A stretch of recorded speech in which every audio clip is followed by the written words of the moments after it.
Ja, ciao miteinander, da ist wieder mal euer Bieder von Verlehren.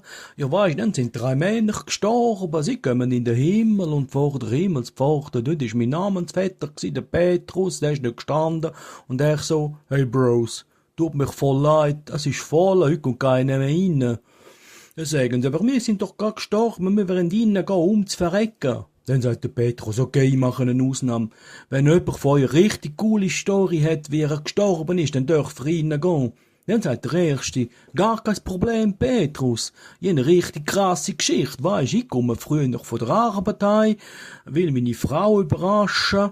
Wir wohnen im 2. Stock, ich renne die Hurenstegen auf und dann gehe ich im Schlafzimmer und die liegt dort splitterfasernackt, überall Rosen verteilt und dann habe ich gewusst, hey, das macht die nicht für mich, oder?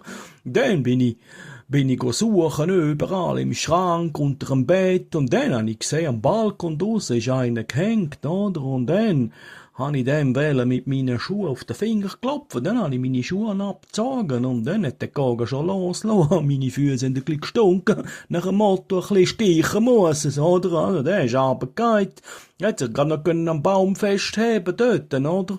Und dann ist er einfach in die Küche gegangen, oder? Und dann in den Kühlschrank genommen und sofort hinten nachgeschmissen. Und dann hat aber der hure Kabel sich bei mir verheddert in meinem Bein, oder?